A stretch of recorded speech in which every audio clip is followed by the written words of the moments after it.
আমরা সবাই জানি ঋতু পরিবর্তনের মতো আমাদের মেয়েদের সাংসারিক জীবনের কোনো পরিবর্তন হয় না। যতই শীত গ্রীষ্ম বর্ষা আসুক, আমাদের সংসারের কাজগুলো ঠিক একই রকম থাকে, কোনো নতুনত্ব নেই তার মাঝে। তবুও প্রত্যেকটি ঘন কালো রাতের পর একটি সুন্দর সকাল আমরা শুরু করি নতুন আশা আর নতুন উদ্দীপনা নিয়ে। যাই হোক, আজকের সকালটা একদম কুয়াশা আচ্ছন্ন। সকালবেলা ঘুম থেকে উঠে যখন পূব দিকে তাকিয়েছি, তখন দেখছি কিচ্ছু দেখা যাচ্ছে না। আর তার মধ্যে আমাদের বাড়ির কুকুরের বাচ্চাগুলো ওরা সারা উঠোন ঘুরে বেড়াচ্ছিল। আর এদিকে খেয়াল করো, পুরো আকাশটা কুয়াশায় ঢেকে রয়েছে। সেটাই একটু আমি তোমাদের সঙ্গে শেয়ার করেছি। তবে আজকেও কিন্তু উঠেছি সকাল 6টার পরে। সকাল 6টার পরেই এই অবস্থা, তার মানে বোঝো যে ভোর 5:30টার দিকে কিংবা 5টার দিকে কেমন ছিল। আজ সকালবেলা উঠে বাসি ঘরটা আমি আগেই ঝাড় দিয়ে নিয়েছি। আর বাসি কাপড়টা চেঞ্জ করার পর ঘরের সামনে কয়েকটা ইট দিয়ে রাখা ছিল। আসলে আমার এই দরজার সামনে অনেকটা ফাঁকা, আর সেই ফাঁকা দিয়ে জানো তো কুকুরের বাচ্চাগুলো আমার ঘরে ঢুকে যায়।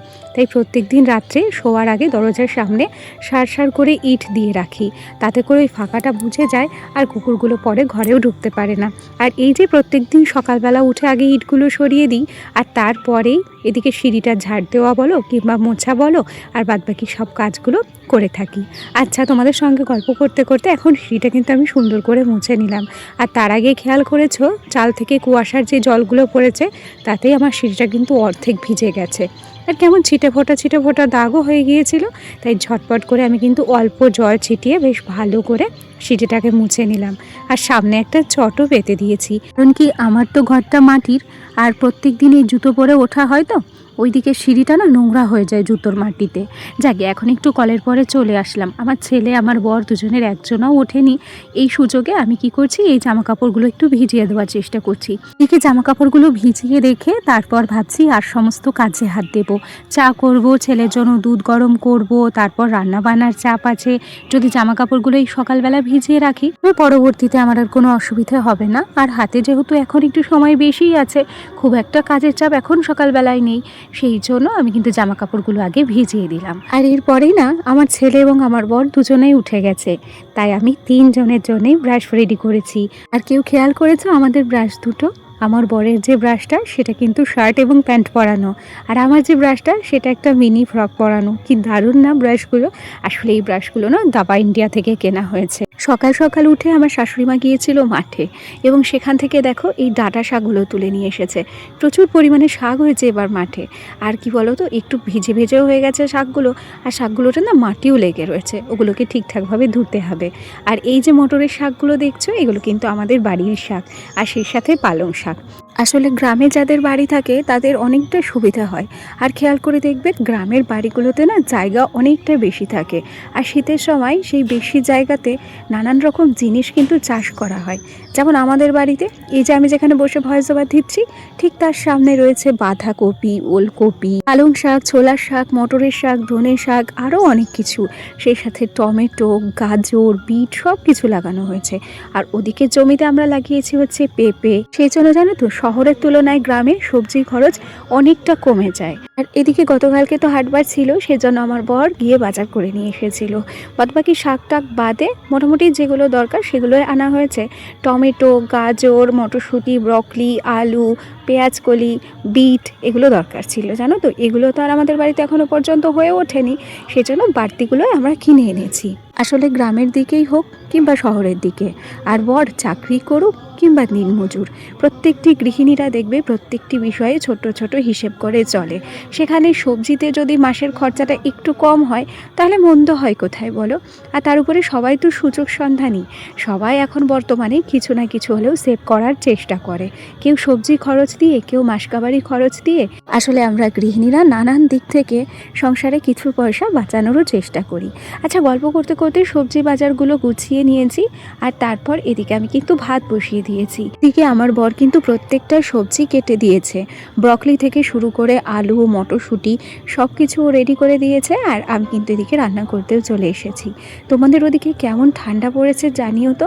আমাদের এখানে এত ঠান্ডা পড়েছে, গতকাল রাত্রে আমরা খাওয়া দাওয়া করার পর আগুন ধরিয়েছিলাম। আমাদের যেখানে টেবিলটা পাতা ছিল তোমরা খেয়াল করেছো, ওর পাশে দেখবে অনেক ছাই কয়লা ছিল। আসলে গতকাল আমার বর আগুন ধরিয়েছিল এবং আমরা অনেক রাত পর্যন্ত দুজন আগুন পুড়িয়েছি, তারপরেই গিয়ে শুয়েছিলাম আর কি। আর আজকেও ভীষণ পরিমাণে ঠান্ডা পড়েছে জানো, কোনো কাজ করতেই ইচ্ছে করে না। আর সকালবেলা, বিশেষ করে এই শীতের সকালে সব গৃহিণীদের একটা কাজ কমন থাকে, সকালে বাসি থালা বাসন মাজা কিংবা সকালবেলা বাসি ঘরদোর জল দিয়ে মোছা। তবে একেই তো শীতকালে সকালে উঠতে ইচ্ছে করে না, তার উপরে যদি থাকে জলের কাজ, তাহলে ভাবো যে আমাদের কতটা কষ্ট হয়। তবে কষ্ট একটু হলেও কম হয়, সকালবেলা বাসি থালা বাসন আমাকে ধুতে মাজতে হয় না, আমি সে পাট রাত্রেই চুকিয়ে রাখি জানো। আচ্ছা, গল্প করতে করতে এখানে আমি রান্না বসিয়ে দিয়েছি। আজকে রান্না করছি হচ্ছে আলু দিয়ে, ব্রকলি দিয়ে, মটরশুঁটি দিয়ে একটা তরকারি। আর সেই সাথে ও ঘরে যেহেতু শাক রান্না হচ্ছে, তাই আলাদা করে দু তরকারি আর করলাম না। আর দুটো তরকারি করি আমার বর থাকলে, কেন কি পুরুষ মানুষদের তো এক তরকারি দিয়ে ভাত দেওয়া যায় না। দুটোই করতে চেয়েছিলাম, তবে যেহেতু ও ঘরে শাক রান্না হচ্ছে, শাকের ঝোল রান্না হবে, শাক ঘন্ট রান্না হবে, সেই জন্য আমার বর বললো যে তোমাকে এক্সট্রা করে আর কোনো কিছু রান্না করতে হবে না, এদিকে তুমি একটাই রান্না বান্না করো আর ওদিকে ঘরের কাজগুলো সমস্ত কিছু করে নাও। আচ্ছা, ঝটপট করে রান্না নামিয়ে তারপর চলে এলাম এই ঘরে। সমস্ত সবজিগুলো এখন ফ্রিজে স্টোর করে রাখছি, এগুলো দিয়ে মোটামুটি আমার এই সপ্তাহ মতো চলে যাবে। জানো তো, আগে আমার বর প্রতি সপ্তাহে আসার চেষ্টা করতো এবং আসতেও পারতো, তবে ইদানিংকালে মোটামুটি 10 দিন 15 দিন পর যেহেতু আসে, সেজন্য এই বাজারের ঝামেলাটা আবার আমাকে নিজেকেই পোয়াতে হয়। আর এই শীতের ছোটো দিনের বেলা সমস্ত কাজ সামলে, বাচ্চা কাচ্চা সামলে, তাদেরকে খাইয়ে দাইয়ে ঘুম পাড়িয়ে দেখতে দেখতে বিকেল হয়ে যায়, আর বাজারে গেলে তো বাড়ি ফিরতে ফিরতে সন্ধে হয়ে যায়, যেটা আমার কাছে বড্ড বিরক্তিকর লাগে গো। সেজন্য আমি চেষ্টা করি যে সপ্তাহের সবজি বাজারগুলো যদি একটু বেশি দিন চালাতে পারতাম আর আমার বর আসার সময় হয়ে যেত, তাহলে আমাকে আলাদা করে আর কোনো চাপ নিতে হতো না। এবার মনে হয় বাড়ির সবজি দিয়ে আর ওই কেনা সবজি দিয়ে মোটামুটি আমার অনেক দিনই চলে যাবে, যেহেতু শাক সবজিও প্রচুর রয়েছে, সেগুলো দিয়ে হয়ে যাবে হয়তো। আচ্ছা, গল্প করতে করতে সোজা কলের পরে চলে এসেছি। ওদিকে রান্না তো আমার হয়ে গেছে, তাই সমস্ত বাসনপত্র একবারে নিয়ে হাজির হয়েছি। এগুলো ধুয়ে মেজে নেব এবং সেগুলোকে আমি জল ঝরাতে দেব, তারপর যে বাদবাকি কাজগুলো রয়েছে সেগুলো ধীরে সুস্থে করতে পারবো আর কি। আচ্ছা, ভিডিওর এ পর্যায়ে এসে একটা রিকোয়েস্ট করি, আমার যে সমস্ত বন্ধুরা এখনও ভিডিওটি দেখছো, আমার সাথে আছো, অথচ একটা লাইক করতে ভুলে গেছো, প্লিজ ভিডিওটিতে একটা লাইক করে দিও, কেন কি তোমাদের ছোট্ট একটা লাইক আর তোমাদের মিষ্টি একটা কমেন্ট আমাকে আরও নতুন নতুন বন্ধুদের কাছে পৌঁছতে সাহায্য করে। আচ্ছা, রান্না বান্না ধোয়া সমস্ত কিছু কমপ্লিট করে এখন সোজা চলে এসেছি ঘরে। এ ঘরের কাজকর্মগুলো বলতে বিছানাটা তুলতে বাকি ছিল, বিছানাটা এখন সুন্দর করে গুছিয়ে নেব। তবে খেয়াল করো, আমার বিছানা যে অগোছালো ছিল তা কিন্তু নয়, কাজের ফাঁকে ফাঁকে এসে আমি কম্বল টম্বলগুলো সব গুছিয়ে নিয়েছিলাম আর বিছানাটাও হালকা করে ঝাড়ু করে নিয়েছিলাম। তবে বালিশ টালিশগুলো ঠিকঠাকভাবে সাজানো ছিল না, আর আমার না বিছানা সাজানো না থাকলে ভালো লাগে না, আর বিছানার উপর হাবিজাবি কোনো কিছু থাকলেও খুব একটা ভালো লাগে না। একটা গোছানো গাছানো বিছানা আমাকে অনেকটা শান্তি দেয়, তাই যতটা সম্ভব বিছানাটাকে পরিষ্কার করে রাখারই চেষ্টা করি। তাও সারাদিনে মোটামুটি 4 বার আমি বিছানাটাকে ঝেড়ে মুছে পরিষ্কার করে রাখি। আর এইভাবে কাজ করতে করতে না আমার অভ্যাস হয়ে গেছে। আর বিছানা ঝাড়ার সাথে সাথেই তোমরা খেয়াল করবে পর্দা দুটোকেও না সবসময় ঝেড়ে রাখি। আচ্ছা দেখো, আমার ছেলে খেলতে খেলতেই ছোট্ট ফুলটা ফেলে দিয়েছিল খাটের নিচে, সেটাকেই তুলে আমি ঝেড়ে মুছে পরিষ্কার করে নিয়েছি আর এখন এই হ্যাঙ্গিংয়ের উপর ফুলটা রেখে দিলাম। আসলে আমরা তো গ্রামের বউ, আমাদের কাঁচা ঘর বাড়ি, মাটির উঠোন, আমাদের প্রচুর কাজ থাকে। তবে সারাদিনের কর্মব্যস্ততার মধ্যে আমরা যদি মোটামুটি 20 থেকে 30 মিনিট ঘরের পিছনে দিতে পারি, তাহলে একটা মাটির ঘরও না অনেক সুন্দর এবং পরিপাটিভাবে গুছিয়ে রাখা যায়। আসলে গোছানো গাছানোটাই সম্পূর্ণ নিজের মন মানসিকতার উপর নির্ভর করে। আসলে কি বলতো, সারাদিনের সংসারের কাজকর্মগুলো সারার পর হয়তোবা কখনো কখনো ইচ্ছেও করে না যে ঘরবাড়ি গুছিয়ে রাখি। দেখো, ইচ্ছে তো করে না অনেক কিছুই, তার মাঝেও কি আমরা সংসারের কাজগুলো না করে থাকতে পারি? দেখো, ঘরে বাইরে প্রচুর কাজ থাকে, যতই আমরা বাইরের কাজগুলো গুছিয়ে করি না কেন, হট করে যদি একটা মানুষ আসে, সে তো আর আমাদের বাইরের কাজগুলো দেখবে না, সে সোজা এসে ঢুকবে হচ্ছে আমাদের ঘরে। আর যখনই সে একটা অগোছালো ঘর দেখবে, তখন ভাববে যে এই বউটা মনে হয় এরকমই অগোছালো ঘর বাড়িতেই থাকতে পছন্দ করে।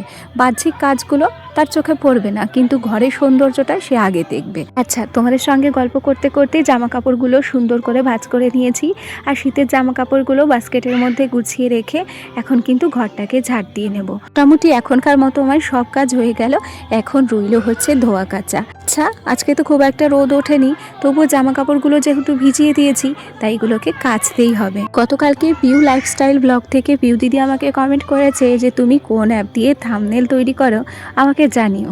তো পিউ দিদি, আমি না ইনশট অ্যাপ দিয়েই কিন্তু আমি ভিডিও এডিটিংও করি, প্লাস ইনশট অ্যাপ দিয়েই আমি কিন্তু ভিডিও থাম্বনেল রেডি করি। কোনো অ্যাপ আমি ইউজ করতে পারি না গো। আচ্ছা, তোমাদের সঙ্গে গল্প করতে করতে ওদিকে জামা কাপড়গুলো আমার ধোয়াও হয়ে গেছে।